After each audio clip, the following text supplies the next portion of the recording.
Welcome to Occult Mysticism, your gateway to timeless wisdom. Today, we dive into the Ocean of Theosophy by William Q. Judge, a profound exploration of theosophical teachings and universal truths. Join us as we navigate these deep waters. Subscribe for more esoteric insights. We turn our contemplative gaze upon a work of profound import, one which seeks to chart the vast and shoreless expanse of esoteric truth for the earnest seeker. In his masterwork, The Ocean of Theosophy, the learned and diligent author William Q. Judge has performed a service of incalculable value for the Western mind. Recognizing the pressing need in his time for a clear and comprehensible exposition of the ancient wisdom religion, he undertook the noble task of rendering its fundamental tenets into a form that could be readily understood by all who approached it with a sincere heart and an open mind. Originally appearing as a series of articles, these teachings were soon collected into the volume before us, a book which stands as a concise yet remarkably comprehensive survey of those verities that have been preserved throughout the ages. Mr. Judge, with a clarity born of deep conviction and direct knowledge, illuminates the grand principles of theosophy, paying homage in his every word to those great teachers from whom he received this sacred trust. In his own preface, he makes it clear that he claims no originality, for he invented none of it and discovered none of it, but has simply handed on that which he was taught and which was proven to him. With a tone not of dogmatism but of settled assurance flowing from evidence and experience, he invites the reader to look beyond the veil of the phenomenal world and to glimpse the majestic architecture of the cosmos and the glorious destiny of the human soul. He disclaims any originality, positioning himself not as an inventor of these truths, but as a humble transmitter of that which has been known before, a servant to the perennial philosophy. It is our purpose here to walk the shores of this great ocean of knowledge, as charted by Mr. Judge, to sound its depths in a spirit of reverent inquiry, and to present a summary of its contents for the edification of the modern student, that the light of this timeless wisdom might shine forth with renewed brilliance. Chapter 1. Theosophy and the Masters. In the opening chapter of his invaluable work, William Q. Judge defines theosophy itself, presenting it not as a new creed or speculative philosophy, but as that immense and all-encompassing ocean of knowledge which stretches across the entire span of sentient evolution. It is, he affirms, a wisdom so profound that it may occupy the greatest of minds, yet so accessible at its verges that it will not overwhelm the simple understanding of a child. It is at once a scientific religion and a religious science, for it embraces both the spiritual and the physical, the unseen and the seen, refusing to divorce the laws of nature from the divine source from which they emanate. Where modern science ignores the unseen and religion turns away from the laws that govern things, theosophy embraces both, recognizing that a science which leaves out any department of nature is incomplete, and a religion that depends solely on an assumed revelation is but a delusion. Theosophy, as Mr. Judge explains, is a knowledge of the immutable laws governing the evolution of all the constituents of nature and of man, from the physical and astral to the psychical and intellectual. It posits that all of nature is sentient, that from the grandest galaxy to the most infinitesimal atom, all is soul and spirit, evolving under a law that is inherent within the whole.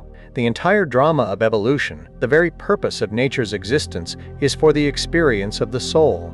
Thus, theosophy rejects the hollow notion of coincidence, seeing everywhere the unerring reign of law. Central to this worldview, and indeed to the very possibility of its promulgation in our age, is the existence of the masters of wisdom. These are not supernatural beings in the conventional sense, but are perfected men, elder brothers of humanity who have, through countless ages of evolution in prior worlds and systems, outstripped their brethren on the path of progress. They are known by many names throughout history: Mahatmas, initiates, adepts, wise men, or simply the brothers.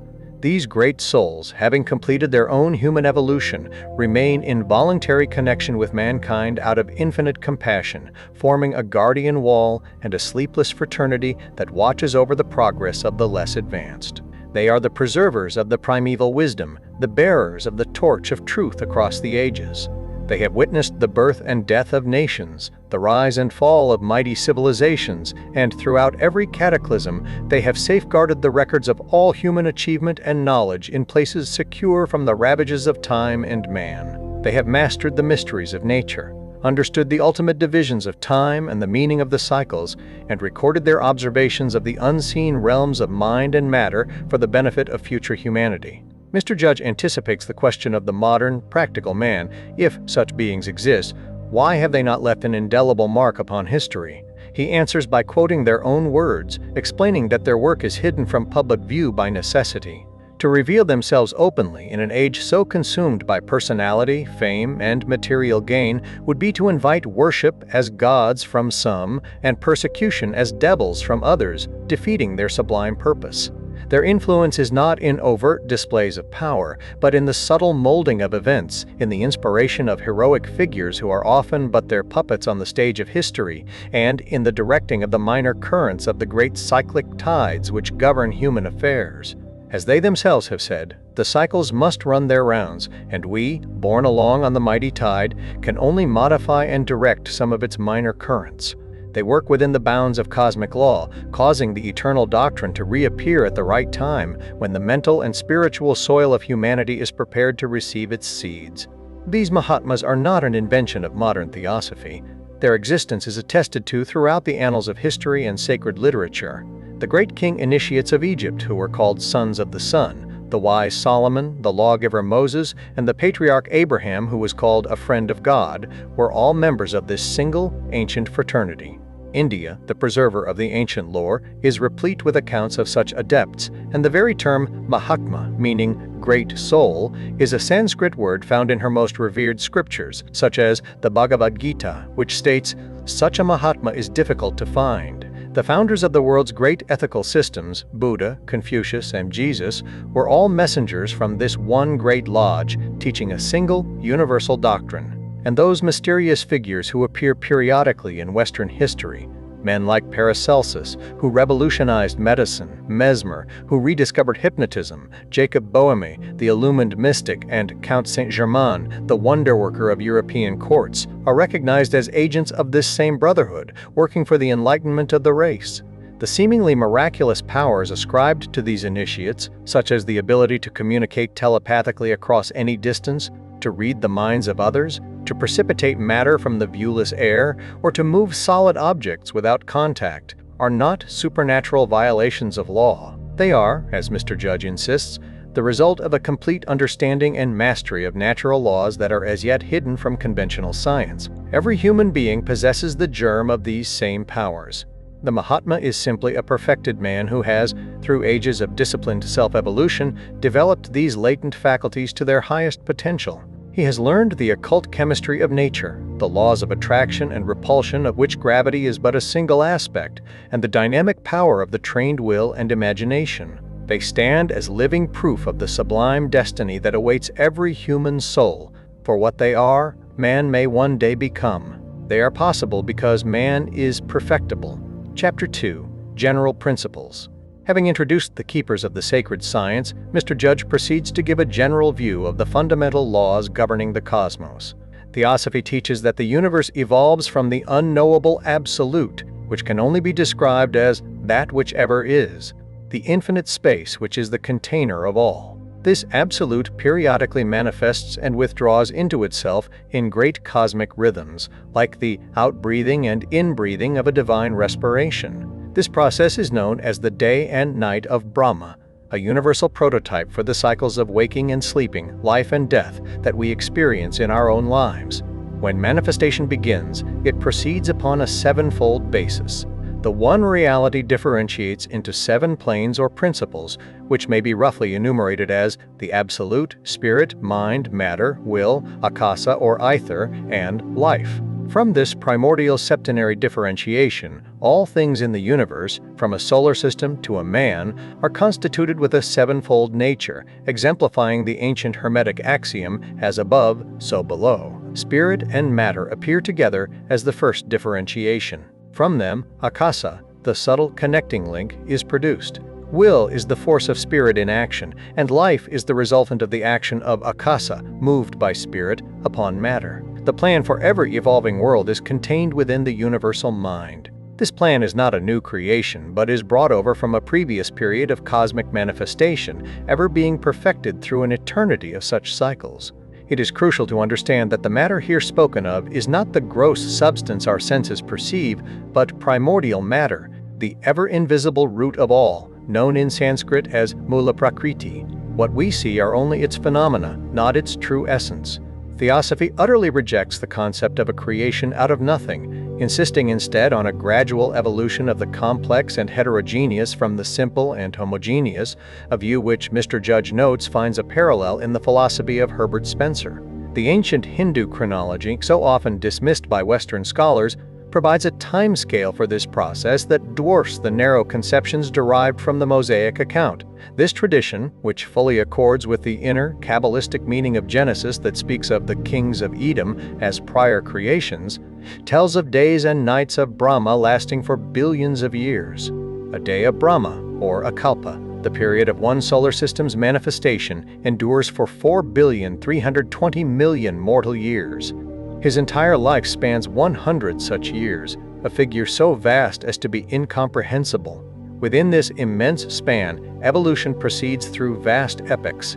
The formation of the ethereal substratum of the world, the subsequent condensation into the kingdoms of nature, and finally the appearance of man, all require periods of hundreds of millions of years. The esoteric doctrine, as presented by Mr. Judge, asserts that man, as a physical being, has existed on this globe for over 18 million years. His ultimate origin, however, as an evolving ego, is lost in the trackless eternity of the past, for we are not new arrivals on this planet but have pursued an immeasurable course of evolution on other, now long-dead systems of worlds. The allegorical Temple of Solomon, built without the sound of a tool, represents this slow, silent, and majestic evolution of man, whose materials are gathered and prepared in these distant and varied fields of experience. The evolution of forms is but the outer stage for the true drama, which is the evolution of the soul. The entire process is impelled forward by the egos within, who gradually build and perfect the vehicles they inhabit. And just as the universe itself is sevenfold, so too is man, with each of his 7 principles being derived from one of the 7 great divisions of the cosmos. Chapter 3. The Earth Chain. The secret doctrine teaches that our Earth is not an isolated body, but is part of a planetary chain, a system of 7 globes intimately connected with human evolution. Mr. Judge cautions against a too literal, materialistic interpretation of this concept. These 7 globes are not separated in space like Mars and Venus, rather, they are in coordination, meaning they interpenetrate each other, constituting one great mass, but are on different planes of perception and substance. Our consciousness is currently focused on the 4th and most material globe, the one we call Earth, which is the only one visible to our physical senses, just as man's own physical body is the only one of his 7 principles he normally perceives. When our consciousness shifts to another of the globes in the chain, that globe will become our objective world, and the others will become invisible. This Earth chain is itself the reincarnation of a previous, now defunct chain of 7 globes. Our moon is the visible, physical corpse of the 4th globe of that ancestral chain. When that great system died, its energies were transferred into space to give birth to our present chain. The other visible planets in our sky, such as Venus, Mercury, and Mars, are likewise the 4th plane globes of their own respective planetary chains, their 6 companion globes being invisible to us. The great army of egos, or monads, that constitutes our humanity, journeyed over to this chain from the previous moon chain. Their evolution proceeds in a vast, orderly pilgrimage around the 7 globes of the chain. This complete circuit is called a round. The stream of egos, often called a life wave, does not arrive all at once. It enters the 1st globe, passes through a long evolution there in forms suited to that ethereal state of matter, proceeds to the 2nd, and so on through all 7. The process continues for 7 full rounds. No more monads from the lower kingdoms were permitted to enter the human stage after the midpoint of the 4th and present round was reached. On each of the 7 globes, the human family evolves through 7 great root races. Each globe and each race serves to develop a specific set of senses, faculties, and powers, with the experience of the entire 49 stations being necessary to produce a perfected humanity. Before a great root race can be fully established, it must be developed through a series of sub-races. As an illustration of this process, Mr. Judge cites the teaching that the Americas are the continent upon which the sixth great root race is destined to be evolved, and the current amalgamation of all the world's peoples there is the first step in the formation of a new and highly developed sub-race. When a race has completed its evolutionary cycle on a globe, the tide of egos moves on to the next globe in the chain, leaving the planet in a state of rest. When the full 7 rounds are complete, our planetary chain itself will die, its purpose fulfilled, and will, in its turn, give its life energy to the formation of a successor chain in the unending process of cosmic evolution. This periodical dissolution of worlds is the truth that lies at the root of the widespread traditions of a final judgment or a universal flood or fire. The evolution of man on this particular globe did not begin with the familiar 2 sexes. Mr. Judge explains that the earliest human forms were ethereal and sexless. They then evolved through various stages, including a hermaphroditic state, before finally separating into male and female. This pivotal separation, according to the ancient teachings, occurred over 18 million years ago, marking the true beginning of our specific humanity as it now exists. Chapter 4. The Septenary Constitution of Man. Just as the cosmos and the planetary chain are sevenfold in their nature, so too is man, the microcosm. Mr. Judge critiques the prevailing Western view of man's constitution, which is generally limited to a vague notion of a body and a soul. Even the more formal theological doctrine, derived from St. Paul, posits a threefold division of body, soul, and spirit. While this is a step closer to the truth, it is an incomplete and veiled version of the far more ancient and detailed sevenfold classification taught by Theosophy. This fuller teaching was once widely known but was purposely withdrawn during the dark ages of European history because of the great dangers that would arise from the abuse of the tremendous occult powers that a true knowledge of man's inner nature reveals. As Madame Blavatsky explained, a clue to the sevenfold nature of man gives a clue to the sevenfold occult forces, the abuse of which would cause incalculable evil to a humanity entering a cycle of degradation. The 7 principles, or constituents, of man were first outlined for the modern West by Mr. A.P. Sinnett, based on teachings he received from the Masters. This classification, using a mixture of English and Sanskrit terms, stands as follows. 1. The body, rupa or stula sarira, this is the physical vehicle, the tangible form composed of flesh, bones, and organs through which the inner person interacts with the material world. In Theosophy, it is considered the most impermanent and illusionary of all the principles, as it is in a constant state of change and is completely renewed over time. It is the instrument for gaining experience on the physical plane. The Sanskrit term used in the original classification was rupa, signifying form. 2. Vitality, prana jiva. This is the life force or vital energy that animates the physical body. It is a universally pervasive principle, an ocean of energy in which the earth floats, rather than a force belonging solely to the individual. Prana is not the breath itself, but the energy carried by it, and it works through the astral body as its vehicle to sustain the physical form. Without prana, the physical body would be an inert mass. Prana is more specifically the breath energy, while jiva refers to life in a general sense. 3. Astral body, linga sarira. This is the subtle, unseen model or design body upon which the physical body is built. The Sanskrit linga sarira is the preferred term, meaning design body. It is composed of fine, tenacious, and elastic matter of an electrical and magnetic nature. The true organs of the senses, sight, hearing, etc., are located in the astral body, while the physical organs are merely the outer instruments. It is the real personal man and the seat of subconscious memory. After death, it becomes a soulless shell that can appear at seances. 4. Animal soul or desires. Kamarupa. This is the principle of desire, not a product of the body, but the force that causes the body to exist and which draws the soul back to rebirth. The term kama means desire, and kamarupa is the form taken by this principle, especially after death when it coalesces with the astral shell. Kama is the balance principle, standing between the spiritual triad and the lower vehicles, and is the basis of action and the mover of the will. It has a lower aspect, passions and appetites, and a higher aspect, aspiration. 5. Human soul or mind manas. Manas is the thinker, the knower, and the reincarnating ego. It is not a product of the brain. The brain is its physical instrument. Manas has a dual nature. Lower manas is the rational, intellectual mind that works through the brain and becomes entangled with desire, kama, while higher manas is the intuitional mind that knows directly and has an affinity for the spiritual principles above it. This is the permanent individuality that preserves the sense of self across lifetimes, storing the essence of all experiences. 6. Spiritual soul, buddhi. Buddhi is the principle of spiritual discernment and the vehicle for the highest spirit, atma.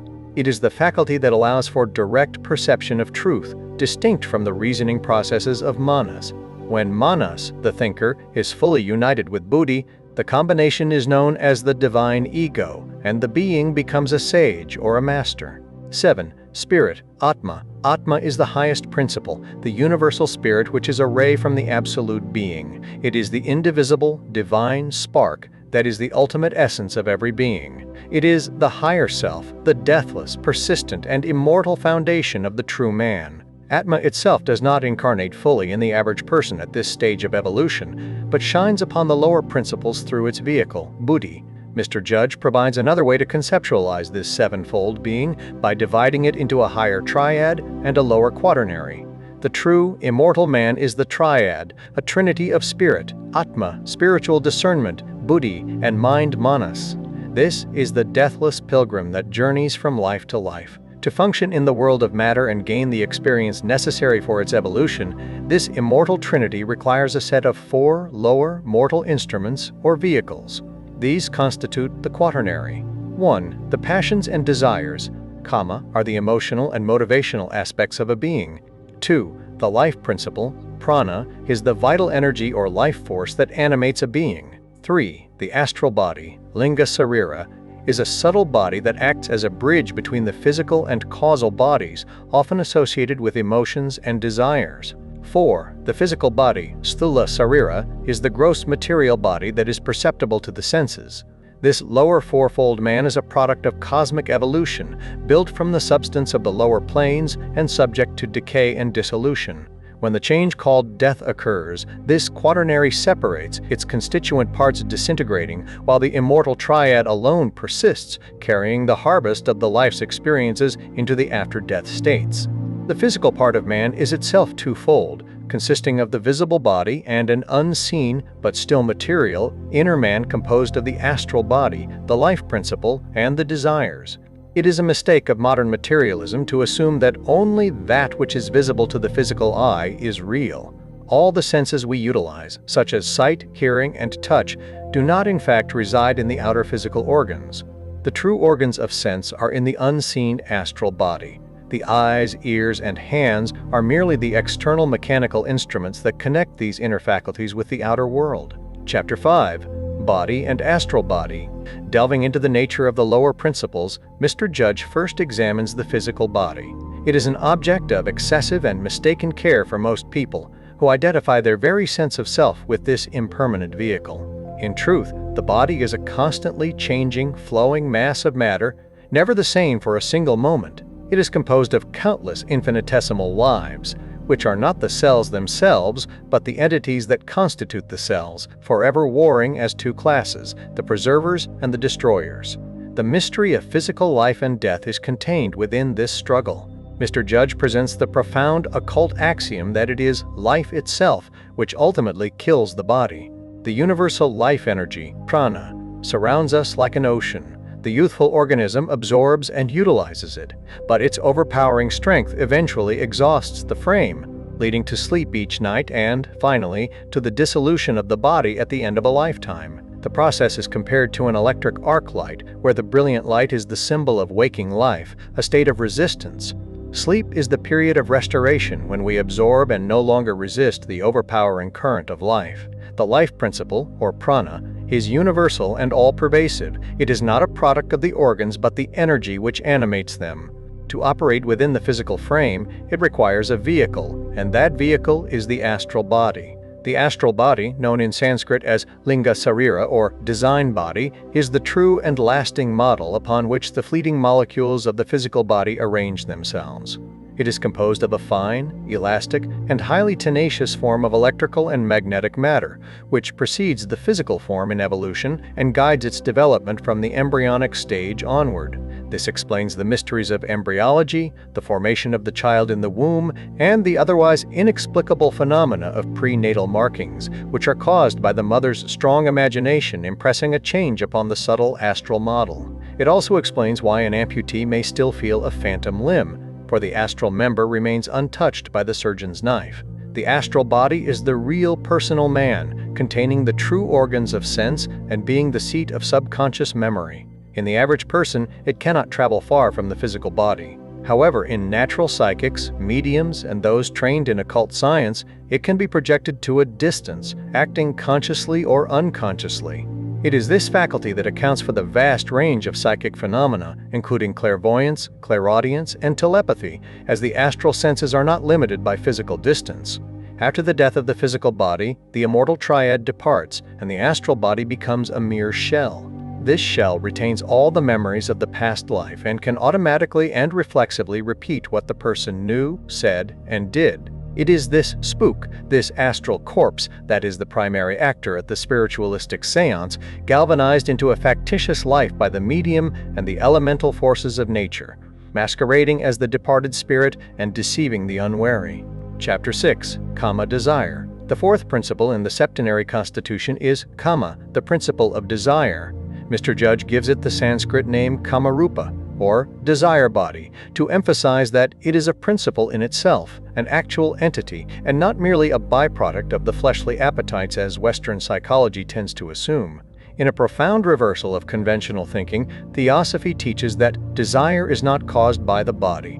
On the contrary, the body is brought into existence by desire.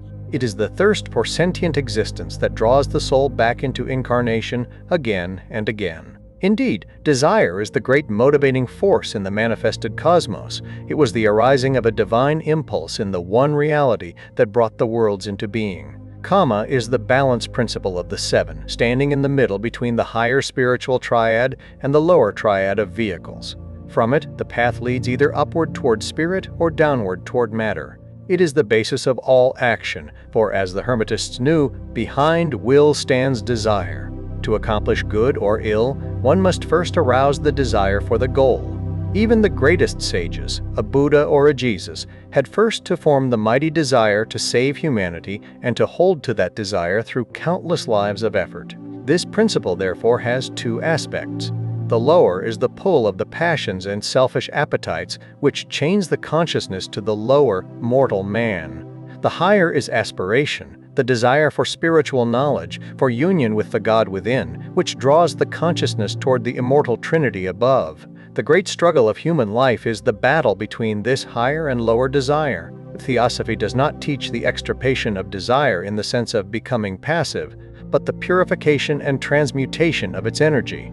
The active quality, called rajas in Sanskrit, must be harnessed and directed toward the higher spiritual will instead of being allowed to sink into the dark, indifferent quality of tamas, which leads to annihilation. After death, as has been noted, the desire principle coalesces with the astral body, forming the Kamarupa, or shell, of the man. This entity is the true spook of the seance room. It is devoid of mind, soul, and conscience, a mass of passions and impulses left behind by the departed ego. This is the devil of the Hindus, a dangerous entity that can only stir up the lower, animalistic nature of the medium and the sitters.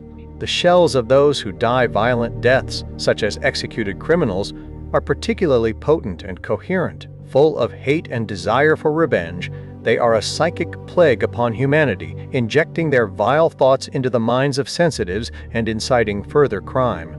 Man is now a fully developed quaternary, with his higher principles only partially active. Our present civilization, with its focus on sensuous gratification and personal gain, is a clear testament to the current dominance of the Kama principle in the human race. Chapter 7. Manas. We now ascend from the mortal quaternary to the immortal part of man, the higher trinity, the first and most pivotal principle of which is Manas. Manas is the thinker, the knower, the true human ego that reincarnates from life to life. Mr. Judge is emphatic that Manas, or mind, is not a product of the physical brain. The brain is merely its instrument, an organ which Manas has slowly perfected over ages of evolution for its use on the physical plane. The complexity of the human brain is the effect of the presence of Manas, not its cause. Theosophy narrates a majestic and ancient story regarding the origin of mind in humanity. There was a time in the far distant past, during the early races of this planet, when man was a mindless being, a perfect physical and astral form, but without the spark of self-consciousness. He was an unlighted candle. The gift of mind was bestowed upon these mindless forms by great, perfected beings from a previous cycle of cosmic evolution, the sons of wisdom, or elder brothers, who projected a spark of their own monastic essence into humanity, just as one candle may light a multitude of others. This great event, the lighting up of mind in man, is the true origin of the human soul as a thinking, self-conscious entity, and it is this act which is symbolized in the sacred fire ceremonies of many ancient religions. As soon as manas is connected with a human body, its nature becomes dual. There is lower manas, which is the rational, reasoning faculty, the intellect which works with and through the brain. This aspect becomes entangled with kama, the desire principle, and is swayed by the memories and sensations of physical life. It is the seat of the personal consciousness. Then there is higher manas, the intuitional mind, which does not reason but knows directly. It is a spiritual faculty with an affinity for the two higher principles, buddhi and atma. The great struggle for the soul is whether lower manas will be drawn downward by desire and chained to the personality, or be lifted up and reunited with its parent, the higher manas. When it is pulled down, it is tinted by every object, every sensation, every thought, causing it to have four peculiarities: to fly from any point, to fly to a pleasant idea, to fly to an unpleasant idea, or to remain passive. Manas is the great storehouse of all the experiences and thoughts of every life. Every thought and deed creates an impression that is indelibly recorded, and the sum total of these becomes the character of the soul, which it carries from one incarnation to the next. It is this permanent, reincarnating ego that gives us our sense of enduring identity, which bridges the gaps of sleep and even of death. When, through discipline and spiritual aspiration, a person is able to quiet the turbulence of the lower mind and receive the light of the higher manas, we see the phenomenon of genius. When higher manas becomes completely the master of the lower vehicles, the man becomes a sage, a true Mahatma. The great redeemers of the race, such as Buddha and Jesus, were those in whom the higher manas was fully developed and active. It is the binding of the lower aspect of the thinker to desire that creates the necessity for repeated rebirths. Breaking this bond through the conquest of selfish desire is the key to liberation from the cycle of incarnation. Chapter 8 of Reincarnation. Theosophy posits that the grand purpose of the universe is the evolution of soul, the raising up of the entire manifested cosmos to a state of conscious godhood. This magnificent aim cannot be accomplished for a favored few, but must include the entire mass of beings and the very substance of nature itself. For this spiritual evolution to occur, a process of repeated embodiment is an absolute necessity. Just as science demonstrates that the physical matter of the globe is constantly being transformed and re-embodied into new forms, so too the soul must be repeatedly incarnated to gather all the experience necessary for its development. The doctrine of reincarnation is one of the most ancient and widely held beliefs of humanity. It has been the cornerstone of Eastern religions for millennia. It was taught by the ancient Greeks, and, as Mr. Judge carefully demonstrates, it was known and accepted by the Jews at the time of Jesus, and taught by Jesus himself and by the most learned of the early church fathers. He points to the clear statements in the Gospels where Jesus identifies John the Baptist as the reincarnation of the prophet Elias, a statement which Jesus' disciples, steeped in this belief, understood perfectly. He cites Solomon in Proverbs, speaking of being present at the creation, and John the Revelator, speaking of the one who overcomes, going out no more. The doctrine was taught in the Christian church for 500 years, until it was anathematized by a politically motivated council, and its removal from Christian teaching is designated by Mr. Judge as the lost chord of Christianity, the absence of which has rendered the religion powerless to explain the mysteries of life and to provide a secure foundation for ethics. It is the immortal triad of Atma Buddhi Manas that reincarnates. More specifically, it is the monastic ego, the thinker, that takes on a new set of mortal vehicles, a new body, astral form, and desire principle in each life. The body, astral form, and passions are all perishable and disintegrate after death. They are but the temporary instruments of the true man. Mr. Judge clarifies a crucial point. At the present stage of evolution, the complete triad does not yet fully incarnate in the average human being. Manas, the lowest of the three, descends into the mortal frame, while Buddhi and Atma, the spiritual soul and the divine spirit, shine upon it from above, constituting the God in heaven or the higher self. This is the heavenly man of the Kabbalah, with his head in heaven and his feet in hell, which is physical life. The great work of evolution is to so purify and strengthen the lower vehicles that this entire glorious trinity can eventually incarnate fully in the flesh, a state of perfection which has been achieved by the great saviors of the race and which represents the true meaning of the Word made flesh. A common misconception is firmly refuted. Reincarnation for a human being does not mean transmigration into the bodies of animals. The occult maxim is, once a man, always a man. The human ego, having attained the principle of manas, cannot retrogress into a kingdom that is devoid of that principle. The passages in certain Eastern scriptures that seem to imply such a thing are, Mr. Judge explains, allegories referring either to the complex and subtle physical processes of the ego's descent into a new body, or to the fact that the life atoms that make up our bodies, if impressed with brutal characteristics, will themselves transmigrate back to the animal kingdom after our death, though the human ego itself proceeds on its own proper path. Chapter 9. Reincarnation continued. Mr. Judge then turns his attention to the various objections commonly raised against the doctrine of reincarnation in the Western world, answering each in a logical and thorough manner. The objection that the doctrine is cold and removes the hope of seeing loved ones in heaven is based on a sentimental and materialistic view of recognition. Recognition in the spiritual worlds is of the soul by the soul, not by fleeting physical appearances. Furthermore, Theosophy teaches that souls who truly love one another are drawn together by an unbreakable bond and will be reincarnated in the same family and environment time and time again to continue their journey together. The argument from heredity is shown not to contradict reincarnation, but to support it. Heredity provides the precise physical and mental tenement that the reincarnating ego has earned through its past karma. It furnishes the instrument, but it does not create the character of the soul who uses it.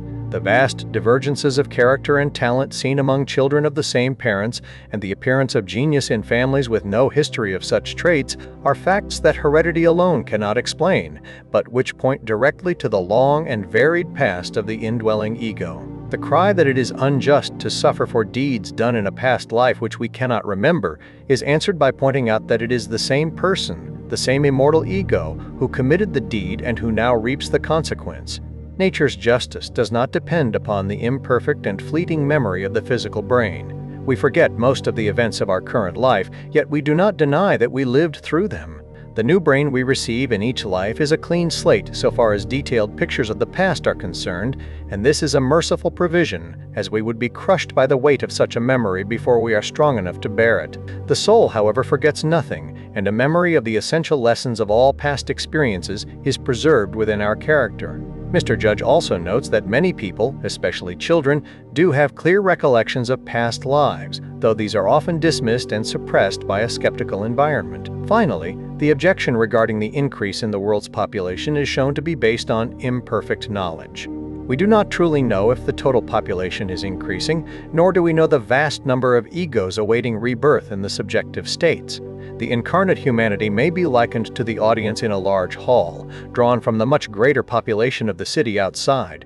The number in the hall may fluctuate, but the source of supply from the unseen realms is, for all practical purposes, inexhaustible. Chapter 10. Arguments supporting reincarnation. Having answered the objections, Mr. Judge presents a powerful series of positive arguments that demonstrate the logical necessity of the doctrine. The very nature of the soul as an immortal entity demands a vehicle for its continued existence and evolution, and this implies re-embodiment here or elsewhere.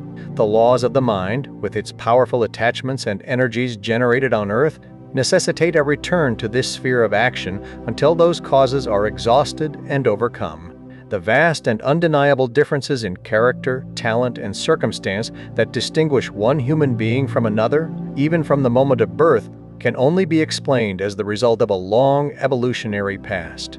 A single short life provides no ground for the development of such profound and inherent distinctions. To assume that beings are created with such disparities by an arbitrary God is to charge that God with monstrous injustice. Reincarnation alone reveals a universe governed by perfect equity, where each soul is the author of its own destiny. The persistent feeling of personal identity that each man possesses, which survives the breaks of sleep and disease, is a testament to the enduring nature of the immortal soul that is its cause. The immense scope of knowledge to be learned and powers to be developed, contrasted with the pitifully short span of a single human life, points to the necessity of many lives to fulfill nature's evident purpose. The phenomena of genius, of child prodigies like Mozart, who possess knowledge and skills that could not possibly have been acquired in their current life, offer compelling evidence of capacities brought over from previous incarnations. In the same way, the rise and fall of civilizations, the persistence of savagery, and the extinction of once mighty races are all explained by the cyclic ebb and flow of the great streams of egos who create, inhabit, and eventually desert these collective forms as they move through their vast evolutionary pilgrimage.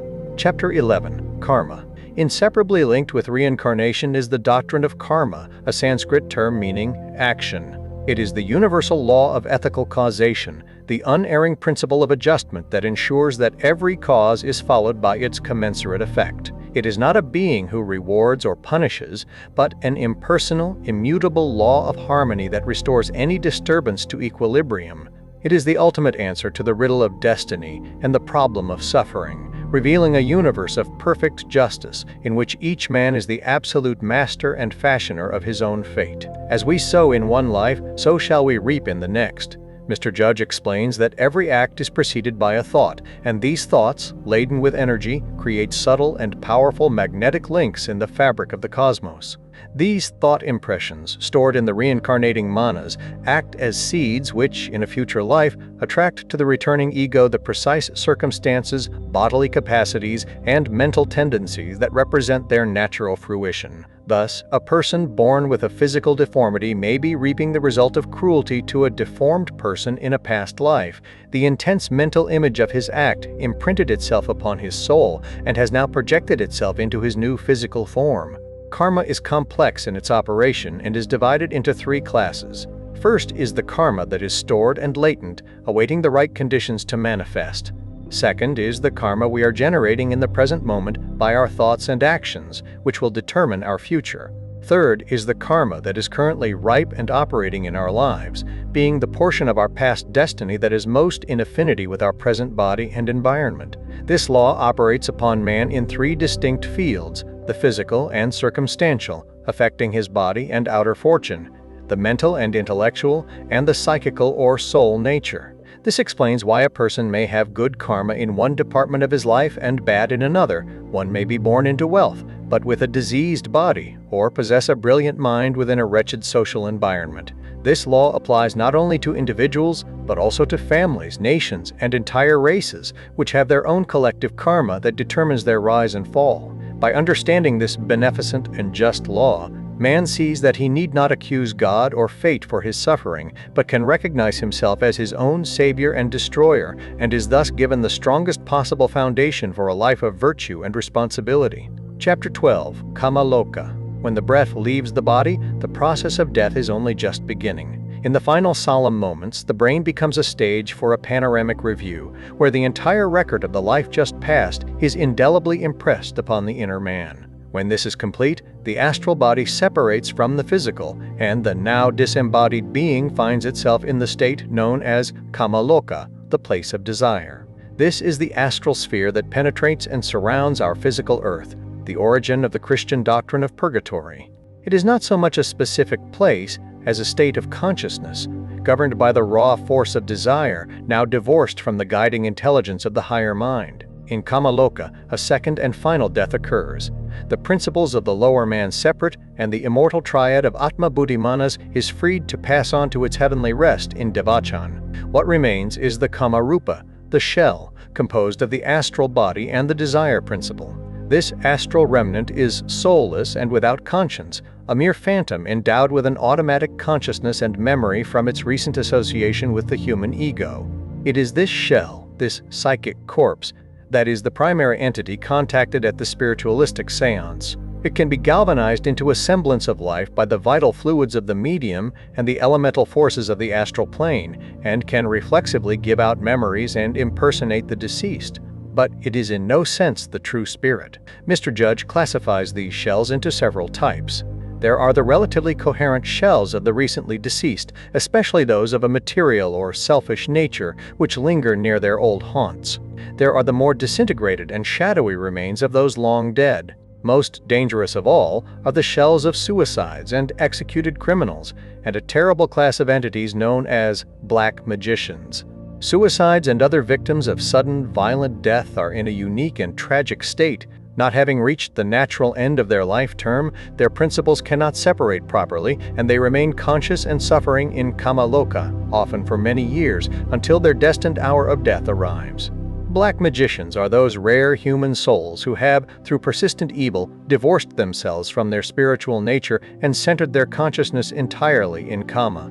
These are the only truly damned beings, intelligent and malevolent entities who may persist for centuries in the astral sphere, working evil and gratifying their lusts through any sensitive person they can control. Chapter 13. Devachan. After the process of purification in Kamaloka is complete and the soul has shed its lower astral and passional elements, the true man, the triad of Atma-Buddhi Manas, passes into the state of rest and bliss known as Devachan. The word literally means the place of the gods, and it is the subjective heaven world where the ego assimilates the spiritual harvest of its earthly life. It is not a reward in the arbitrary sense, but a necessary state dictated by the laws of mind and consciousness. During life, our highest aspirations, our purest loves, and our noblest ideals can find only a partial expression through the heavy medium of the physical brain and body. The immense psychic energy engendered by these thoughts is not lost, but is stored within manas. After death, this latent energy is released, and it bursts into flower, creating for the soul a vivid, subjective world in which these aspirations are lived out to their fullest extent. The length of the stay in Devachan is not fixed, but is directly proportional to the amount of spiritual and psychic energy generated during the preceding life. The masters have given an average figure of about 1,500 years for the general run of humanity in our era, though this can vary greatly. A person of a crassly materialistic nature, who has generated few or no spiritual impulses, may have a very short and torpid stay in this state, being quickly drawn back to earth by the powerful magnetic pull of his material desires, the thirst for life. The experience in Devachan is built upon the thought images of the past life. The ego takes the seeds of its highest affections and ideals and weaves them into a prolonged and blissful drama. The mother who lost a child finds that child with her in Devachan, not as he was, but as her loving heart idealized him. All loved ones are present in their most perfect forms, and the soul lives with them in an unbroken state of happiness. This may be called an illusion, but it is a necessary and beneficent one, a period of profound rest for the soul before it takes up again the burden of earthly life. Communication from those on earth to a soul in Devachan is impossible for the ordinary person, though an adept has the power to do so. When the full force of the Devachanic causes is exhausted, the magnetic attraction to earth reasserts itself. The ego awakens from its dream and is drawn back to another incarnation. Chapter 14. Cycles. One of the most profound and important doctrines of Theosophy is that of cycles.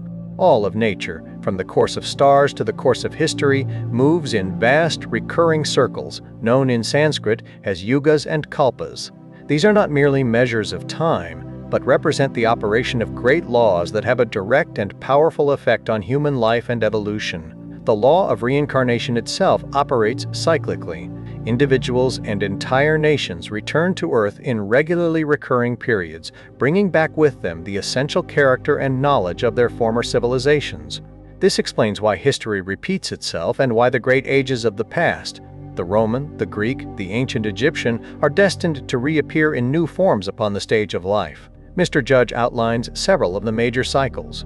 The Great Sidereal Year, the 25,868-year period of the precession of the equinoxes, is a cycle of immense importance, the completion of which brings about great geological changes on the surface of the earth. There are great cycles marked by the appearance of avatars or divine incarnations such as Krishna, Buddha, and others, who come to guide and uplift the race at critical turning points. There are also the cycles of civilizations and the personal cycle of reincarnation for the individual ego. The intersection of these great cycles produces powerful dynamic effects, causing the cataclysms, the earthquakes, floods, fires, and ice ages that periodically reshape the planet. These disturbances are not accidental, but are the karmic result of the immense psychic and dynamic energies generated by the mass of humanity itself. The ancient Brahmanical chronology provides the key to these cycles. Human evolution within a race proceeds through 4 yugas or ages: the Krita or Golden Age, the Trita or Silver, the Dvapara or Bronze, and the Kali or Iron Age. Our present era, for the vast majority of the Aryan race, is the Kali Yuga, an age of spiritual darkness and materialism, but also one of rapid change.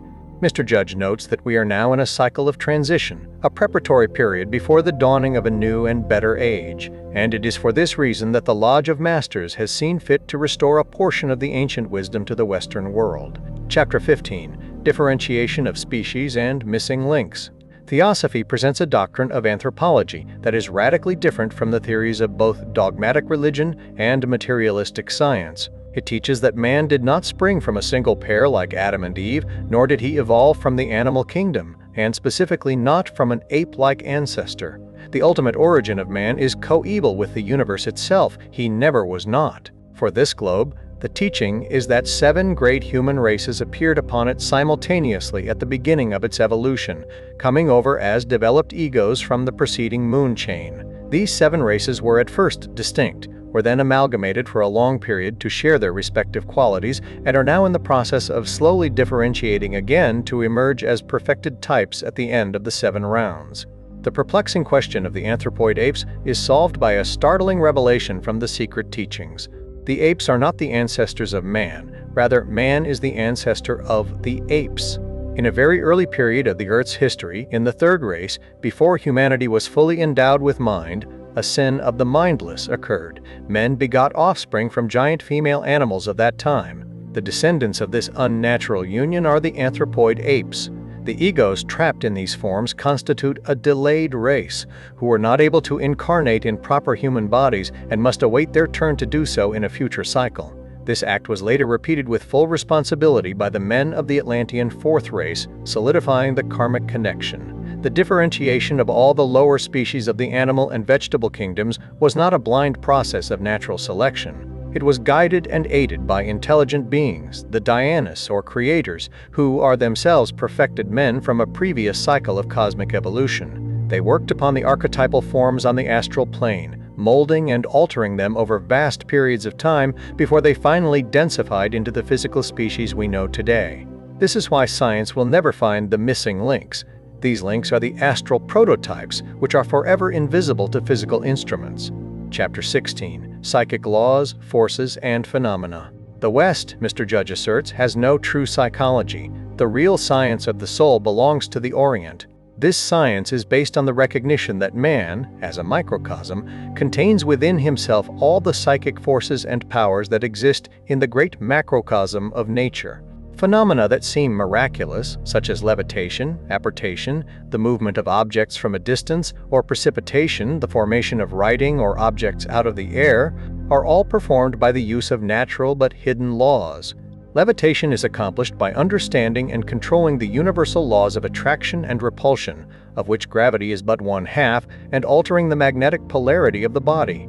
Apportation and the feat of passing one solid object through another are achieved by mastering the forces of cohesion and dispersion, which allow the atoms of an object to be momentarily separated and then reassembled.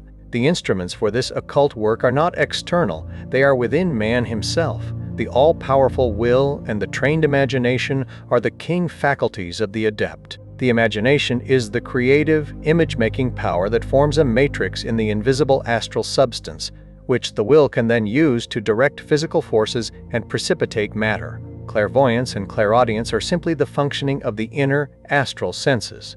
These senses perceive the pictures and sounds which are eternally preserved in the astral light, the great register of nature.